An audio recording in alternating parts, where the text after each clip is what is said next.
We are live. Yay! It means we made it through the weekend unscathed, hopefully. I am old new dude. He is, Richard York, Asher's trueborn son. I'm and unscathed, but we're here. we're here. Let's just leave it at that. But this is Storm of Swords, Jamie 2. And you know it's a good day when it's a Jamie day. So let's see. The torture chamber. Oh, yeah, I just saw that. Maybe some explanation. Hmm. Hmm. I was Pod. I think had already hinted at this to us, but the I do think the name Dorcas probably is a reference to Shadow of the Torturer or Book of the New Sun. The first book is called Shadow of the Torturer, but in fact, I suspect that a large part of the reason for the naming system of the books is as an homage to the Book of the New Sun. Because anyway, I'm prepped for D&D. Prepping. Better not be a spoiler. Ha ha ha. Nah. Oh. Uh-oh. Anyway, just thinking of torture maybe. The torture chamber made me think of Shadow of the Torturer, and the fact that the name Dorcas is a character in that book series. Right, never read them. All right. Well, without any further ado, we'll start with the brains of the operation and take it away, Richard. Storm 11, Jamie 2. Too much horse shit and hoping to dream of Cersei.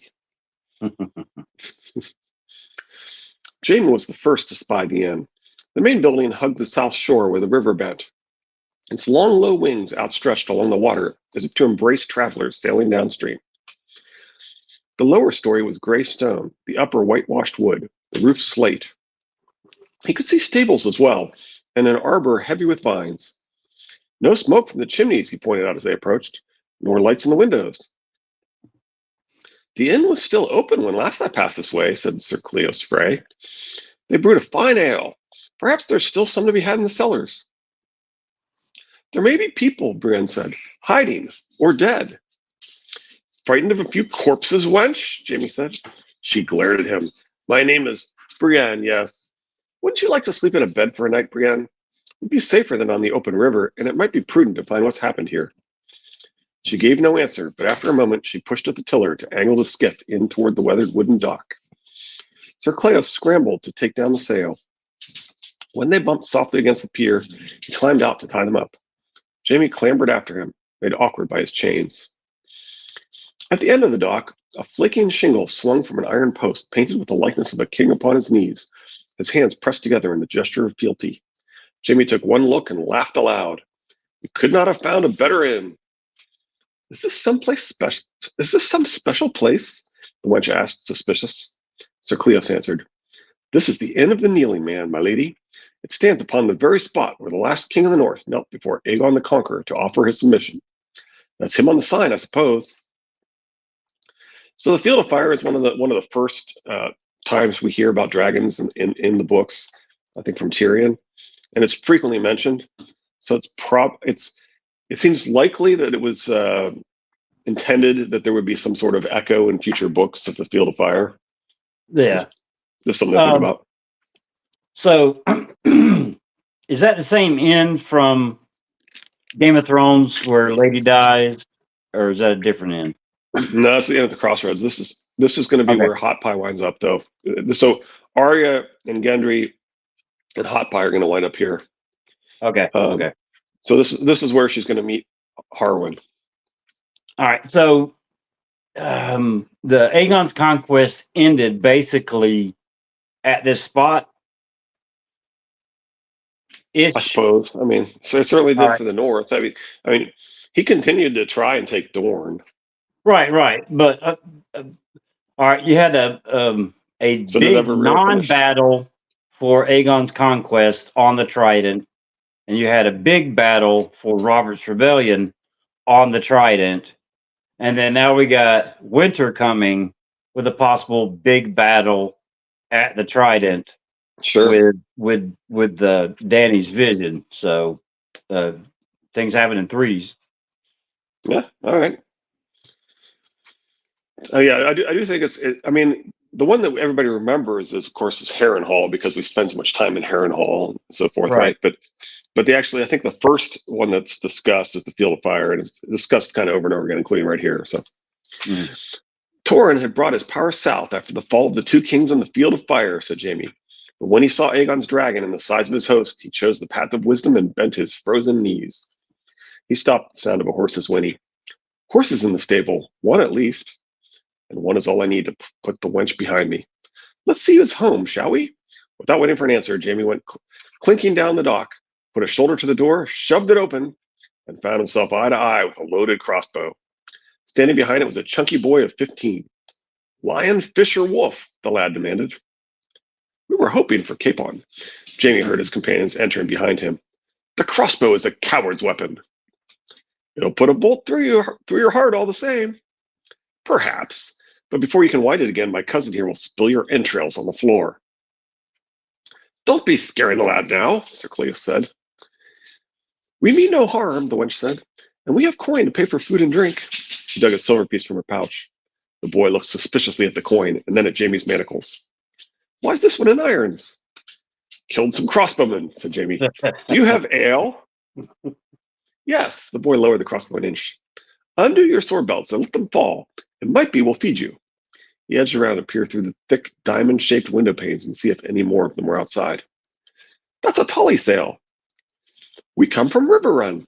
Bran undid the clasp of her belt and let it clatter to the floor. Sir Cleos followed suit. A sallow man with a pocked, doughy face stepped through the cellar door, holding the butcher's heavy cleaver. 3, are you? We got horse meat enough for 3. The horse was old and tough, but the meat's still fresh. Is there bread? Asked Bran. Hard bread and stale oatcakes. Jaime grinned. Now there's an honest innkeep. They'll all serve you stale bread and stringy meat, but most don't own up to it so freely. I'm no innkeep. I buried him out back with his woman. Did you kill them? Would I tell you if I did? The man spat. Likely it were wolves' work, or maybe lions. What's the difference? The wife and I found them dead. The way we see it, the place is ours now. Where is this wife of yours? Sir Cleos asked. The man gave him a suspicious squint. And why would you be wanting to know that? She's not here. No more than you 3 will be unless I like the taste of your silver. Brienne tossed the coin to him. He caught it in the air, bit it, and tucked it away. She's got more, the boy with the crossbow announced. So she does. Boy, go down and find me some onions.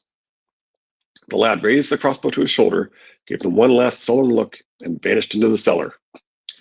Your son? Sir Cleos asked. Just a boy the wife and me took in. We had 2 sons, but the lions killed one and the other died of the flux. The boy lost his mother to the bloody mummers.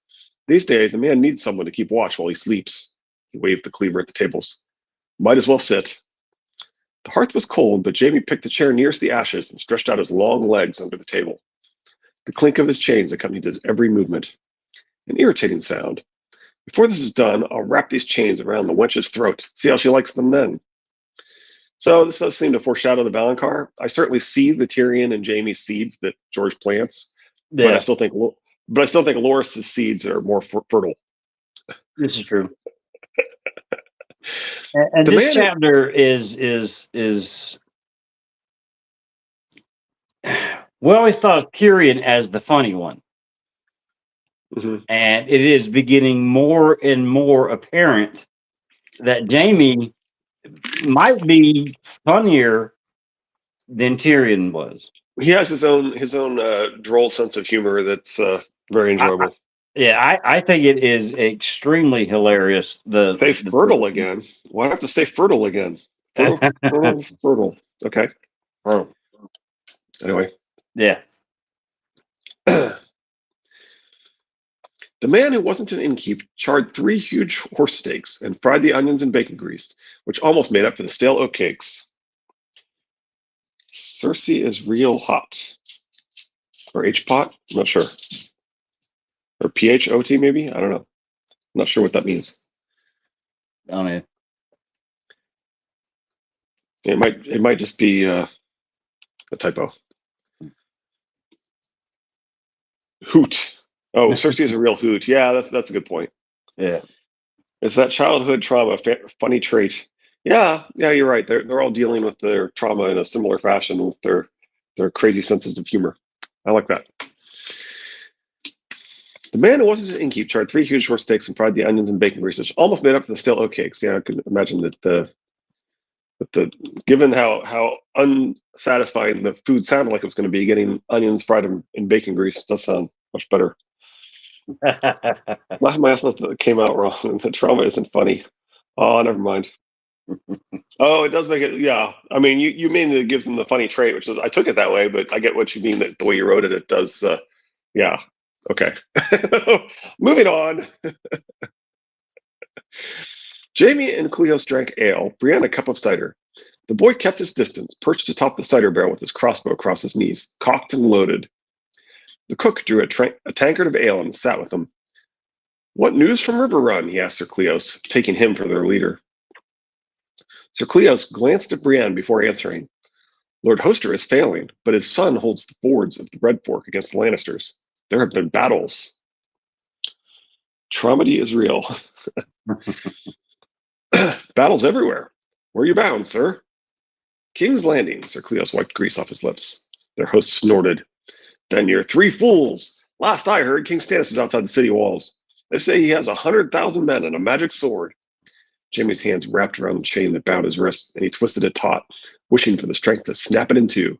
Then I'd show Stannis where to sheath his magic sword. There's more hands chains. Yeah. I'd stay well clear of that King's Road if I were you, the man went on. It's worse than bad, I hear. Wolves and lions both, and bands of broken men preying on anyone they can catch. Vermin, declared Sir Cleos with contempt. Such would never dare to trouble armed men. Begging your pardon, sir, but I see one armed man traveling with a woman and a prisoner in chains. Brienne gave the cook a dark look. The wench does hate being reminded that she's a wench, Jaime reflected, twisting at the chains again. The links were cold and hard against his flesh, the iron implacable. The manacles had chafed his wrists raw. I mean to follow the trident to the sea, the wench told their host. We'll find mounts at Maidenpool and ride by way of Duskendale and Rosby. That should keep us well away from the worst of the fighting. The host shook his head. You'll never reach Maidenpool by river. Not 30 miles from here, a couple boats burned and sank, and the channel's been silting up around them. There's a nest of outlaws there preying on anyone tries to come by, and more of the same downriver around the Skipping Stones and Red Deer Island. And the Lightning Lord's been seen in these parts as well. He crosses the river wherever he likes, riding this way and that way, never still. And who is this Lightning Lord? Demanded Sir Cleos Frey. Lord Beric, as it please you, sir. They call him that because he strikes so sudden, like lightning from a clear sky. It's said he cannot die. He dies quite often, actually. They all die.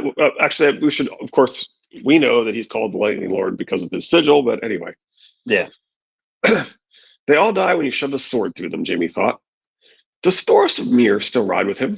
Aye, the Red Wizard. I've heard tell he has strange powers. Well, he had the power to match Robert Baratheon drink for drink, and there were few enough who could say that.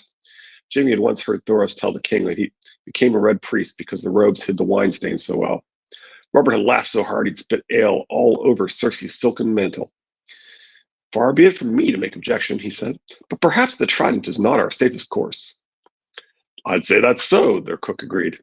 Even if you get past Red Deer Island and don't meet up with Lord Beric and the Red Wizard, there's still the Ruby Ford before you. Last I heard, it was the Leech Lord's wolves held the ford, but that was some time past. By now it could be lions again, or Lord Beric, or anyone. Or no one, Brienne suggested. If Milady cares to wager her skin on that, I won't stop her. But if I was you, I'd leave this here river cut overland. If you stay off the main roads and shelter under the trees of a night, hidden as it were, well, I still wouldn't want to go with you, but you might stand a mummer's chance. Don't get Cersei's clothes dirty. She has a hard enough time with the washerwoman shrinking all her gowns. The big wench was looking doubtful. We would need horses. There are horses here, Jaime pointed out. I heard one in the stable. Aye, there are, said the innkeep, who wasn't an innkeep. 3 of them as it happens, but they're not for sale. Jaime had to laugh. Of course not, but you'll show them to us anyway. Brienne scowled, but the man who wasn't an innkeep met her eyes without blinking, and after a moment, reluctantly, she said, Show me. And they all rose from the table. The stables had not been mucked out in a long while from the smell of them. Hundreds of fat black flies swarmed amongst the straw, buzzing from stall to stall and crawling over the mounds of horse dung that lay everywhere. There were only the 3 horses to be seen. Of course, I like the way that it's stated that way. It's specifically telling you, despite the fact that there's only 3 horses here, right? So anyway. Well, there's only 3 horses, but it's in every single stall. Right. Dude, anyway, it's being called out that this is there's evidence that does not match the circumstances here. Yes. They made an unlikely trio: a lumbering brown plow horse, an ancient white gelding blind in one eye, and a knight's palfrey, dapple gray and spirited. They're not for sale at any price, their alleged owner announced. How did you come by these horses? Brienne wanted to know. The dray was stabled here when the wife and me come on the inn, the man said, along with the one you just ate. The gelding come wandering up one night, and the boy caught the palfrey running free, still saddled and bridled. Here, I'll show you. The saddle he showed them was decorated with silver inlay. The saddlecloth had originally been checkered pink and black, but now is mostly brown. Jaime did not recognize the original colors, but he recognized bloodstains easily enough. Well, her owner won't be coming to claim her anytime soon. He examined the palfrey's legs, counted the gelding's teeth. Give him a gold piece for the gray, if he'll include the saddle, he advised Brienne. A silver for the plow horse. You ought to pay us for taking the white off his hands. Don't speak discourteously of your horse, sir. The wench opened the purse Lady Cat had given her and took out 3 golden coins. I will pay you a dragon for each. He blinked and reached for the gold, then hesitated and drew his hand back. I don't know. I can't ride no golden dragon if I need to get away, or eat one if I'm hungry. You can have our skiff as well, she said. Sail up the river or down as you like. Let me have a taste of that gold. The man took one of the coins from her palm and bit it. Real enough, I'd say. 3 dragons in the skiff? He's robbing you blind, wench, Jaime said amiably. I'll want provisions, too, Brienne told their host, ignoring Jaime. Whatever you have that you can spare. There's more oatcakes. The man scooped the other 2 dragons from her palm and jingled them in his fist, smiling at the sound they made. Aye, and smoked saltfish, but that will cost you silver. My beds will be costing as well. You'll be wanting to stay the night. No, Brienne said at once. The man frowned at her. Woman, you don't want to go riding at night through a strange country on horses you don't know. You'd like to blunder into some bog or break your horse's leg. The moon will be bright tonight, Brienne said. We'll have no trouble finding our way. Their host chewed on that. If you don't have the silver, might be some coppers would buy you them beds and a coverlet or 2 to keep you warm. It's not like I'm turning travelers away, if you get my meaning. That sounds more than fair, said Sir Cleos. The coverlet's is fresh washed, too. My wife saw to that before she had to go off. Not a flea to be found, neither. You have my word on that. He jingled the coins again, smiling. Sir Cleos was plainly tempted. A proper bed would do us all good, my lady, he said to Brienne. We'd make better time in the morrow once refreshed. He looked to his cousin for support. No, cuz, the wench is right. We have promises to keep and long leagues before us. We ought ride on. But, said Cleos, you said yourself. Then, when I thought the inn was deserted. Now I have a full belly, and a moonlight ride will be just the thing. He smiled for the wench. But unless you mean to throw me over the back of that plow horse like a sack of flour, someone had best do something about these irons. It's difficult to ride with your ankles chained together. Bran frowned at the chain. The man who wasn't an innkeep rubbed his jaw. There is a smithy round back of the stable. Show me, Bran said. Yes, said Jaime, and the sooner the better. There's far too much horse shit around here for my taste. I would hate to step in it. He gave the wench a sharp look, wondering if she was bright enough to take his meaning. She was way ahead of you, Jaime. He hoped she might strike the irons off his wrists as well, but Bran was still suspicious. She split the ankle chain in the center with a half-dozen sharp blows from the smith's hammer delivered to the blunt end of a steel chisel.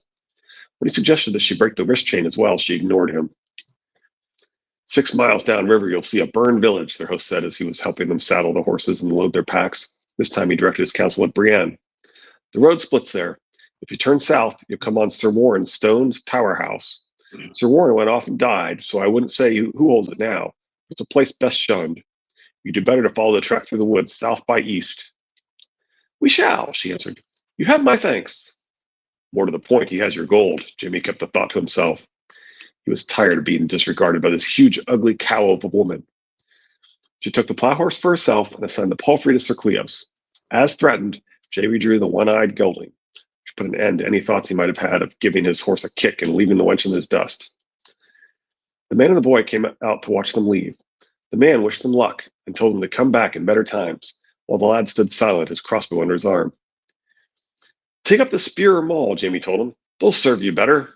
The boy stared at him distrustfully. So much for friendly advice. He shrugged, turned his horse, and never looked back. Sir Cleos was all complaints as they rode out, still in mourning for his lost featherbed. They rode east along the bank of the moonlit river. The Red Fork was very broad here, but shallow, its banks all mud and reeds. Jamie's mount plodded along placidly, though the poor old thing had a tendency to want to drift off to the side of his good eye. It felt good to be mounted once more. He'd not been on a horse since Rob Stark's archers had killed his destrier under him in the Whispering Wood. When they reached the burned village, a choice of equally unpromising roads confronted them. Narrow tracks, deeply rutted by the carts of farmers hauling their grain to the river. One wandered off toward the southeast, and soon vanished amidst the trees they could see in the distance, while the other, straighter and stonier, arrowed due south. Brienne considered them briefly, and then swung her horse onto the southern road. Jamie was pleasantly surprised. It was the same choice he would have made. But this is the road the innkeep warned us against, Sir Cleos objected. He was no innkeep. She hunched gracelessly in the saddle, but seemed to have a sure seat nonetheless. The man took too great an interest in our choice of route, and those woods, such places are notorious haunts of outlaws. He may have been urging us into a trap. Clever wench, Jamie smiled at his cousin. Our host has friends down that road, I would venture. The ones whose mounts gave that stable such a memorable aroma. He may have been lying about the river as well, to put us on these horses, the wench said. But I could not take the risk. There will be soldiers at the Ruby Ford and the crossroads. Well, she may be ugly, but she's not entirely stupid. Jamie gave her a grudging smile. The ruddy light from the upper windows of the stone tower house gave them warning of its presence a long way off, and Brienne led them off into the fields. Only when the stronghold was well to the rear did they angle back and find the road again. Half the night passed before the wench allowed it that it might be safe to stop. By then, all three of them were drooping in their saddles. They sheltered in a small grove of oak and ash beside a sluggish stream. The wench would allow no fire, so they shared a midnight supper of stale oatcakes and saltfish. The night was strangely peaceful. The half-moon sat overhead in a black felt sky, surrounded by stars. Off in the distance, some wolves were howling. One of their horses whickered nervously. There was no other sound. The war has not touched this place, Jamie thought. He was glad to be here, glad to be alive, glad to be on his way back to Cersei. I just had a thought. This is the drooping, of course, reminds me of Arya and Hot Pie and Gendry. Yep. 3 people on stolen horses. One of them a tomboy woman, girl versus woman, right? Yeah. I mean, 3 children versus 3 adults, right? Anyway, just a thought. Yeah. And the wolves, how close are they to Harrenhal? They're going to go there, so I don't think it takes them too terribly long to get there. Yeah, so I'm thinking the wolves that are howling are familiar wolves. Yeah, it's probably true. And as we said, this is we're going to see those 3 going the other way and wind up coming upon this specific end. So, yep. Yeah. I'll take the first watch, Brienne told Sir Cleos, and Frey was soon snoring softly. Jamie sat against the bole of an oak and wondered what Cersei and Tyrion were doing just now. Do you have any siblings, my lady? He asked. Brienne squinted at him suspiciously. No, I was my father's only child. I do wonder whether she was actually going to say sibling by accident as an answer of the siblings thing, or maybe she really was thinking son. Anyway, Jamie chuckled. Son, you meant to say. Does he think of you as a son? Make a queer sort of daughter, to be sure. But she may have been thinking son, but you could easily see her kind of getting confused by the question and starting to say sibling and correcting herself. Yeah, that's true. Wordless, with George, it's often ambiguous. Anyway, wordless, she turned away from him, her knuckles tight on her sword hilt. What a wretched creature this one is. She reminded him of Tyrion in some queer way. Though at first blush, 2 people could scarcely be any more dissimilar. Perhaps it was that thought of his brother that made him say, I did not intend to give offense, Brienne. Forgive me. Or perhaps it was Brantam leaping. Anyway, that is entirely possible. this is obviously when we talk about hidden figures and Well, I intervention, mean, it's okay, typically somebody not understanding why they said something, for example. well, I mean, let's stop and think about that. Okay, remember the ore and smashing her head in, and then He sort of finds saving her himself life. helping her. Maybe the Brandon leaping is the building of the friendship between Jaime and Right, Brienne, right, and little nudges here and there to continue that budding friendship or right. So I romance guess or I love that Brandon Levy has got on. that's the next t-shirt we're gonna make. Your crimes are past forgiving, Kingslayer. That name again. Jamie twisted idly at his chains. Why do I enrage you so? I've never done you harm that I know of. You've harmed others, those who you were sworn to protect. The weak, the innocent, the king. It always came back to Ares. Don't presume to judge what you do not understand, wench. My name is Brienne, yes. Has anyone ever told you that you're as tedious as you are ugly? You will not provoke me to anger, Kingslayer. Oh, I might if I cared enough to try.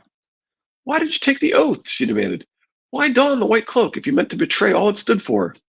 That's actually more true of Loras, the Queenslayer, than Jaime the Kingslayer. Loras took the oath to protect his sister from the king, and Right. I think Lewin Martell did the same, right? Yeah. Well, I mean, yeah, it's true. Yeah, which does, and Lewin we know had a paramour, and some people think that that's actually um, um, Gemma. Anyway, Ooh, I like that. yeah, I mean it's strongly implied that her kids don't look like her husband. Yeah. There's a lot of that going on in this story. Uh-huh. Uh-huh. Um, why? What could you say that she might possibly understand? I was a boy, 15. It was a great honor for one so young. That is no answer, she said scornfully. You would not like the truth. He had joined the King's Guard for love, of course. Their father had summoned Cersei to court when she was 12, hoping to make her a royal marriage.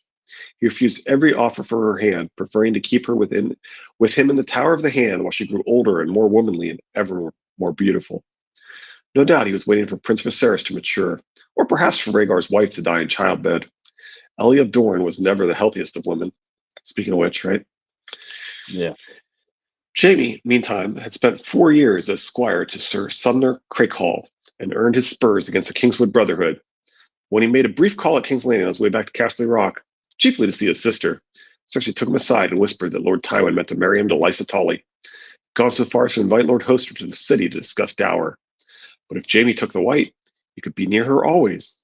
Old Sir Harlan Grandison had died in his sleep, as was only appropriate for one whose sigil was a sleeping lion.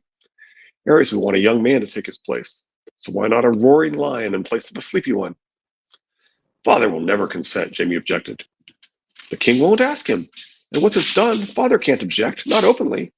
Ares had Sir Ilan tongue torn out just for boasting that it was the Hand who truly ruled the Seven Kingdoms, the captain of the Hand's guard. And yet father dared not try and stop it. He won't stop this either. That guy. Remember the Wex can't read or write or anything like that. He has no tongue. Jalen Payne has no tongue, but he is the Hands, the captain of the Hands guard, and with as prickly and uppity as Tywin is, you would think the captain of his guard would have some book smarts to them. Maybe maybe we have all these children not looking like their fathers in order to highlight how much John looks like Ned. Yeah, it's possible. Or with George, it's usually all of the above. Yeah. But yeah, your point is that he might have known a little bit of reading. Yeah, I know we've said that before when we've mentioned it, but I just wanted to say it again here. It just doesn't seem. I mean, it seems more likely.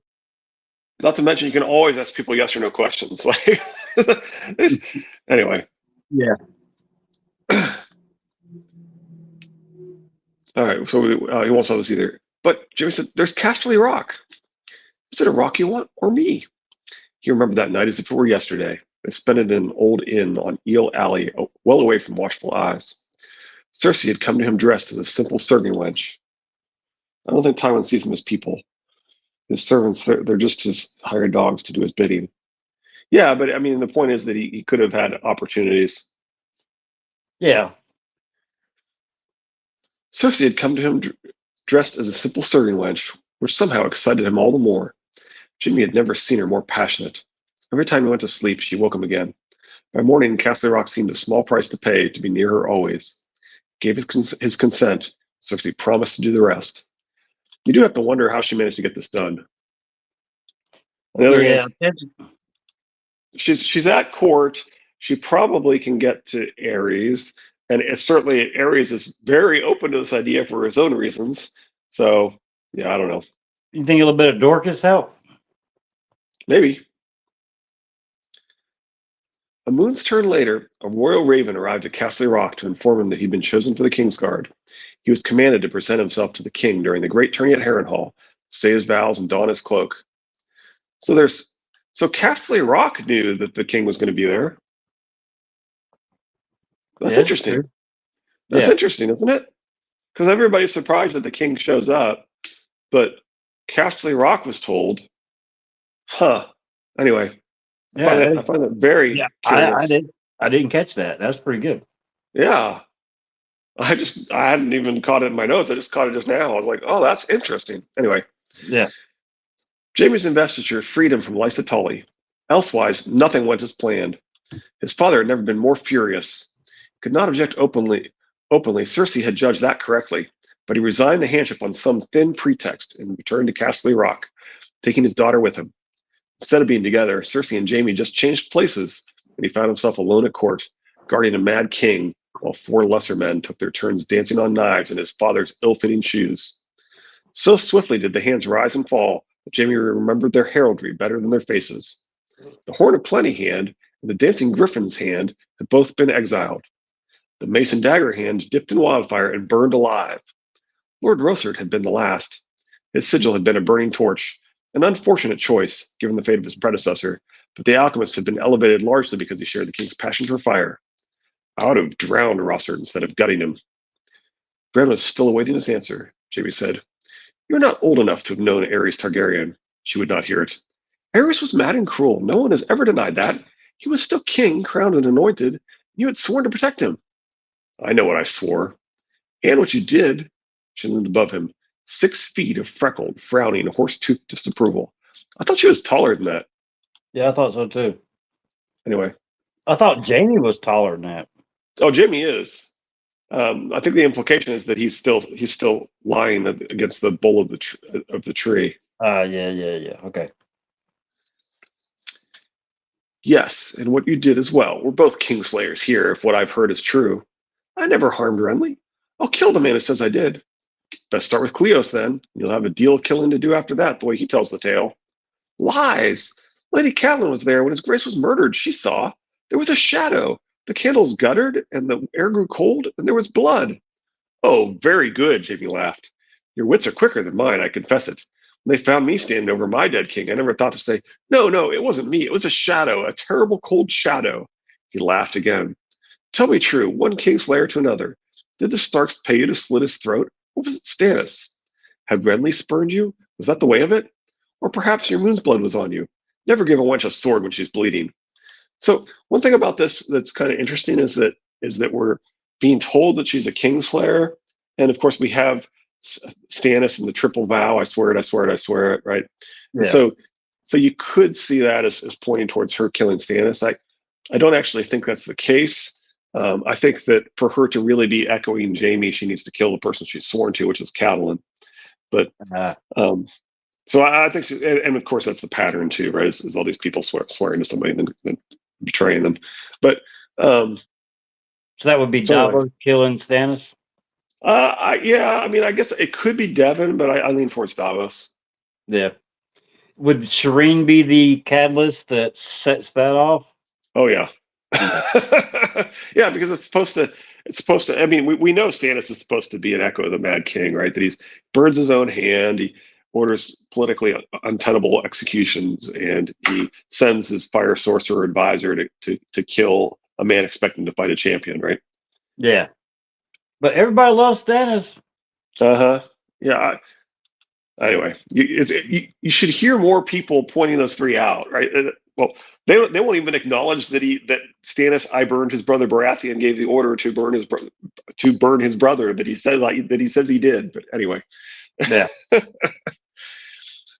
For a moment, Jaime thought Brienne might strike him. A step closer, and I'll snatch that dagger from her sheath and bury it up her womb. There is certainly a lot of blade dick symbolism in this story, especially with these two. Anyway, yeah. He gathered a leg under him, ready to spring, but the wench did not move. It is a rare and precious gift to be a knight, she said. Even more so, a knight of the Kingsguard. It's a gift given to few, a gift you scorned and soiled. A gift you want desperately, wench, and can never have. She's already had this gift. Anyway, I really admire Brienne's emotional regulation. I would have slapped Jaime already several times. Yeah, exactly. Yeah. Well, what if she actually knew what he was planning to do, or could sense it, or tell? It's possible. It's possible that she anticipated that he was deliberately trying to get her upset so that she would lose her cool and that he was going to be calm and attack her. Yeah, it's possible. Yeah. Anyway, she's already been named to the Rainbow Guard, which was Renly's Kingsguard. But anyway, yeah. I earned my knighthood. Nothing was given to me. I won a tourney melee at 13 when I was yet a squire. At 15, I rode with Sir Arthur Dane against the Kingswood Brotherhood, and he knighted me on the battlefield. It was that white cloak that soiled me, not the other way around. So spare me your envy. It was the gods who neglected to give you a cock, not me. The look Brienne gave him was full of loathing. She would gladly hack me to pieces, but for her precious vow, he reflected. Good. I've had enough of feeble pieties and maidens' judgments. The wench stalked off without saying a word. Oh yeah, she knew, 100. Hi, Pot. I'm Kettle. You're Black. Saint Brienne. Hey, Jeff. Hey, Jeff. We are about to associate Cersei with the Mad King. See Triplet Targaryens, Episode 5. Jaime, I forgot that you even said that in this one. I don't think that I have yet, have I? No, I wouldn't expect it in this chapter. Oh, this is definitely. When I read that nothing was given to me, my eyes rolled so hard. Yeah, exactly. Yeah. Yeah. Yeah, everybody gets the opportunity to become a squire and a knight that young. Oh, yeah, everybody. The whole world.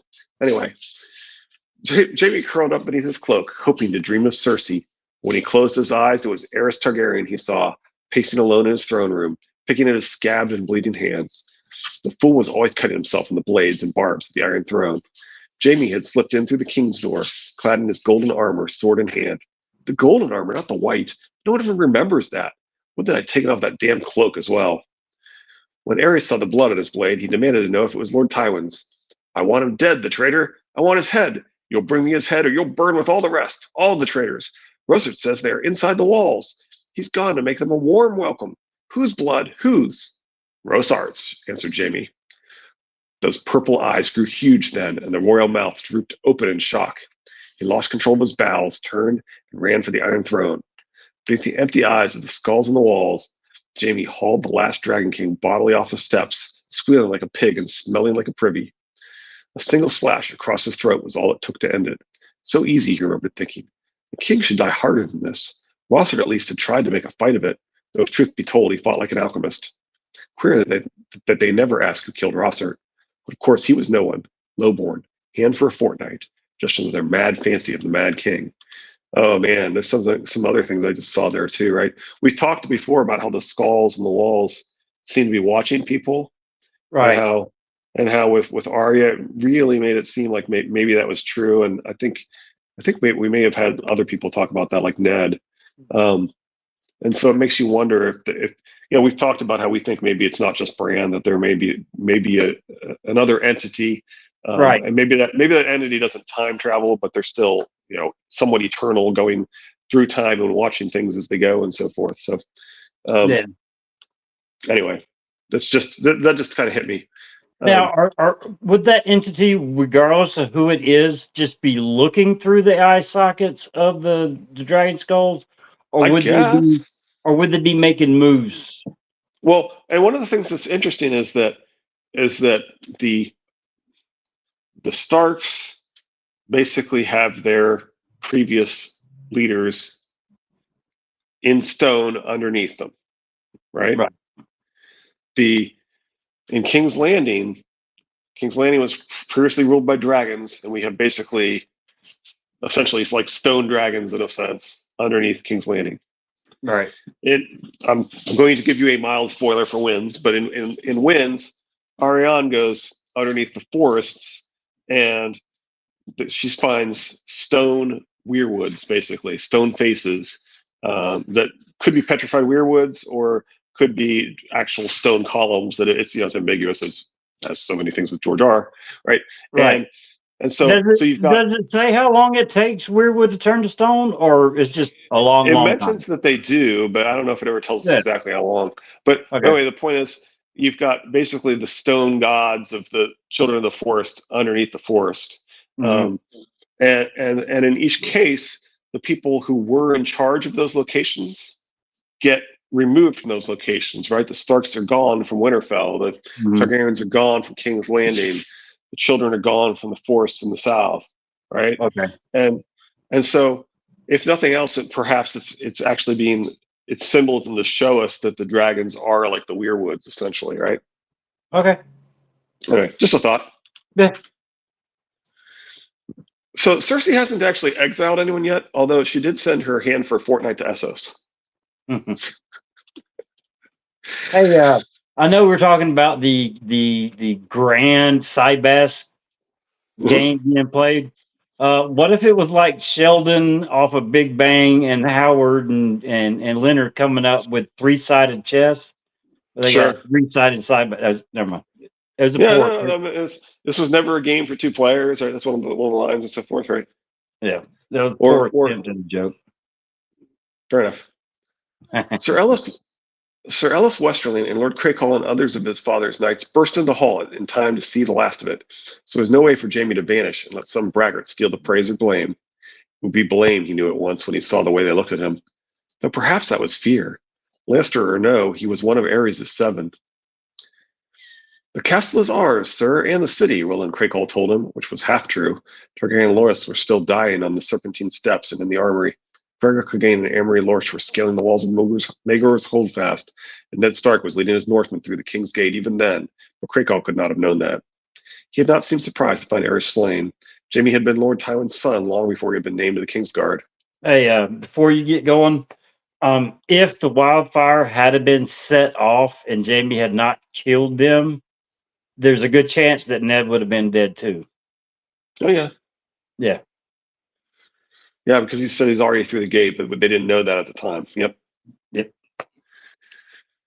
Tell them the Mad King is dead, he commanded. Spare all those who yield and hold them captive.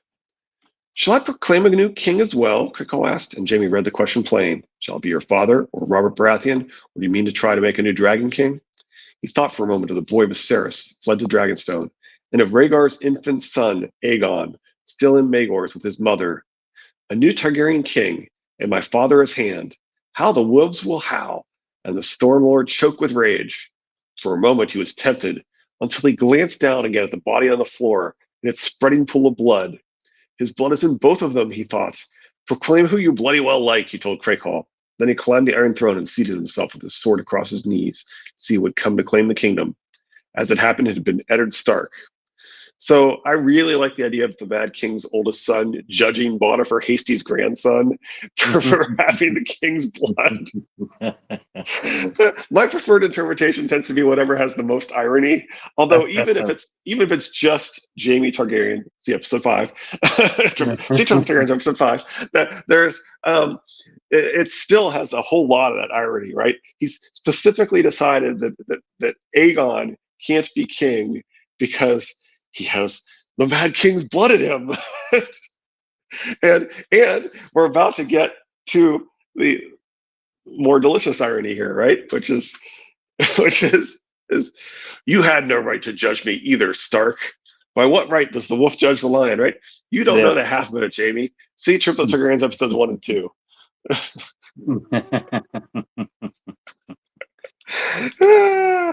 Well, you're just piling them in here towards the end. In his dreams, the dead came burning, gowned and swirling. Well, I mean, this is when it's Jaime giving us history. Of course, there's going to be some references. Yeah. Like I said, I try not to pre-read either your script or the chapter because I like the in the moment type things. And I forgot how many opportunities you had. Yeah. To put triple Targaryens in on this one. In his dreams, the dead came burning, gowned in swirling green flames. Jaime danced around them with a golden sword, but for everyone he struck down, 2 more arose to take his place. Brienne woke him with a boot in the ribs. The world was still black, and it had begun to rain. They broke their fast on oatcakes, saltfish, and some blackberries that Sir Cleos had found, and were back in the saddle before the sun came up. A sunless world fighting the dead? How ominous. Hey, where's it is? In his dream, the dead came burning, gowned in swirling green Yeah, it's interesting because flames. it's fire. You're right. I hadn't thought about that. Yes, and what kind of gown does Cersei like to wear in this story a lot? A green swirling gown, and she also has ecstasy at the side of wildfire. That one sentence made me think of Cersei. Yeah, that's interesting. I like it. Up next, Storm 12, Tyrion 2. It's time to put that rock-hard bet of yours to better use.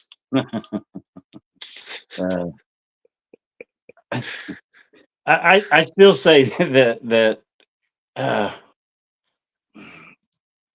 Jaime's humor is just. I know I'm all about Jaime, but it doesn't get said enough how funny he is. Oh, absolutely. It doesn't get said enough how smart he is. Yeah. I think that George actually just gets into a smart and funny mode with him. I think that's part of why we get the heir to the twins giving one of my favorite lines, right? That not pose much difficulty when he's right in front of his soon to be dead father. Yeah. He tells Edwin, try not to be so stupid as your sire. he goes, not pose much difficulty, my lord. Yeah. Well, before I used to think that, okay, well, Tyrion's next, so he's in that funny kind of smart mode. But then I found out that he likes to do characters, a lot of their chapters at once. I'm assuming to keep the rhythm of that character. They're actually in a slightly different style with each character, right?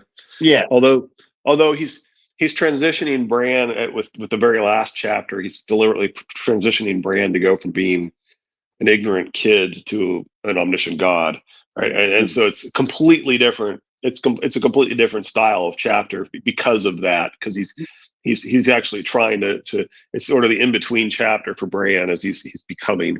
God King Bran. Now, I wonder that the I hate to even say this, but I'm not calling him a three-eyed raven. The three-eyed crow version of Bran, I wonder if he is going to be as emotionless as the TV show had projected him to be. He's definitely going to be ruthless. Well, and so you could see him being somewhat detached, and he's willing to kill his own family at that point, right? I mean, he's going to do whatever it takes, and that includes murdering his own family. Yeah, well, I mean, I still think that Bloodraven is going to take over Bran's body, but that's just me. It doesn't work that way. No, man. Don't rain on my parade. Hey, we know that Varamir is able to peek into people's minds, track them as this happens. He's watched the Second Life. He knows what happens. If you're a freaking squirrel, you're going to overcome a human brain. You think Bran can't overcome Bloodraven? Come on. No, I from the very beginning of my channel, I've always said that there are super green seers that are just leapfrogging through time, going from one green seer or skin changer body to the next. I still say that Bran is supposed to be. I mean, I really like Preston's series on Brienne, and and I recommend following it up with the Q&A and then with his finale video. I think at one point I either might have been on Blue Sky where I posted links to those, but I think I was responding to Austin or somebody. Anyway, but anyway, there's and unfortunately he doesn't have the Q&A or the finale analysis in. Even though he made those videos, he released those videos in that order. And it's clear that they kind of build, the finale video is building on the Brienne and the Brienne Q&A video, which are obviously the Q&A is building on Brienne. But I kind of think it's important to watch through that. But anyway, the point is, Bran is about, and I share Preston's both understanding of what George is saying and internal philosophical disagreement with what George is saying. So I mean, he specifically, I think it's in the Q&A, he specifically says, no, I don't actually agree with this philosophy. I'm just telling you what he's doing, and I totally agree with him on that. Both his interpretation and his, I guess interpretation is the right word either way. But anyway, my point is, I kind of agree with him. So I think George is using Brand as symbolizing the creation of the omniscient God King. He's and my point is, I think at one point Preston talks about how George seems to see some sort of benefit of religion, and Preston doesn't see that. And that's what I'm agreeing with. Well, I mean, not to sound like I'm a complete idiot or crazy, which chances are half the time I am. The one sentence in the entire book that made me think of that is when I forget who asked, who is he? And then Leaf says he is the last green seer. And I took that as he is, without a doubt, the last green seer, meaning that Bran's not going to get the opportunity to become a green seer because Bloodraven is going to steal that opportunity from him. And it is a strange title. I'll give you that. Yeah, it makes sense. It's an interesting interpretation. Yeah. Like I said, everybody reads the words on the page and gets something different. No, as I always say, right? There's the author intends there to be multiple interpretations. Really, what he's about is not just the human heart in conflict with itself in the story, but the reader's heart in conflict with itself. Exactly. You're supposed to have different interpretations and find them interesting and not sure which one you like as well, right? That's part of the point of the ambiguity. Yeah. And well, I mean, you got to stop. Remember when he first started writing this book in this style, the online forums and internet and all that stuff. He hates it. He hates that we're all able to talk and you're able to pull from other people from across the United States their idea. It was it was a book club of actual people. He hates that some people aren't doing the thinking for themselves. But right. I think he also, I mean, he's always said, for example, I think fans will debate this and this, and he loves the discussion. What he doesn't love is that people. What he doesn't love is people saying this is the correct interpretation and other people going along with that. Really, that's what he doesn't like. And he wants everyone to find their own truth to each of the books. And better yet, to realize that there's supposed to be multiple truths to find. Right. Yeah. And that's where people really are failing, I think, is that they think that if he says this is quote correct, that means that's the one and only correct interpretation, and it's not. And that's and that's, I mean, he even says that, there's multiple correct answers. That's the point of the whole. It's also that he's hinting at triple tolerance, but the whole point of the Scarlett O'Hara thing is that there's multiple correct answers, and he's trying to tell people there's going to be multiple correct answers. And I think it's funny that he goes, and it's exactly like that in the books. And Eliana at one point is like, but it isn't. And I'm like, yes, it freaking is. I agree. Failures and abominations. Trust the symbolism. And 5 and 6. You said it earlier, and I let it slide. Yeah. Hey, it doesn't count when I say it, Lizzie. If I say it, it don't count. Oh, I don't want that. I think it does. Besides, Lindsay's are the official counter. Yeah. Not to mention I had your shirt made, so. True. That's one for you. Anyway. All right.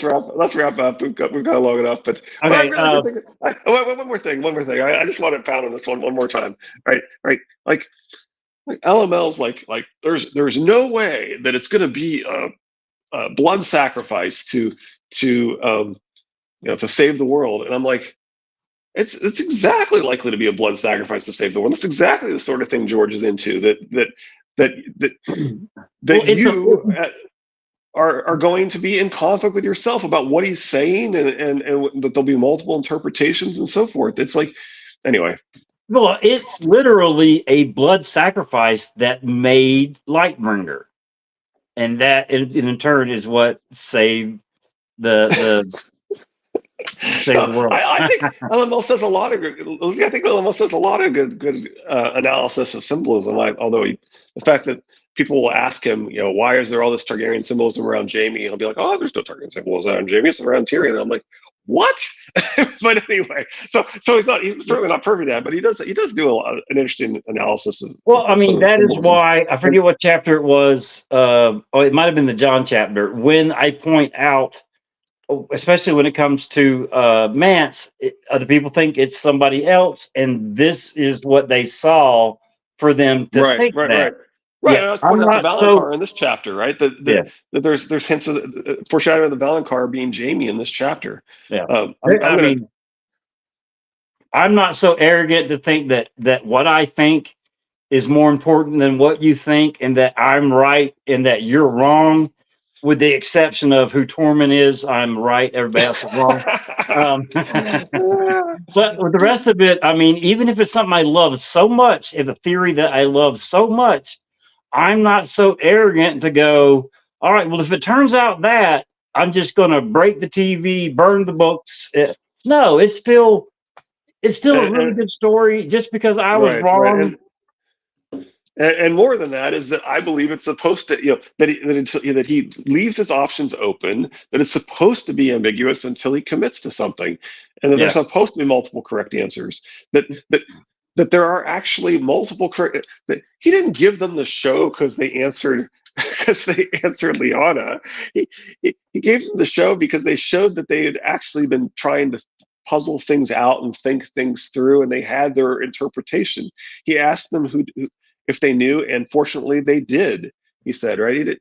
And yes, people have said that he said it was correct. I think it's in the. And for years they said that he said it was interesting, but I think it's it might be like James Hibbert or somebody that said that he said it was correct, but it is correct. That's the point of the whole thing. There's multiple correct answers at this point. It is correct to say Wyla. If they said Wyla, that would have been correct.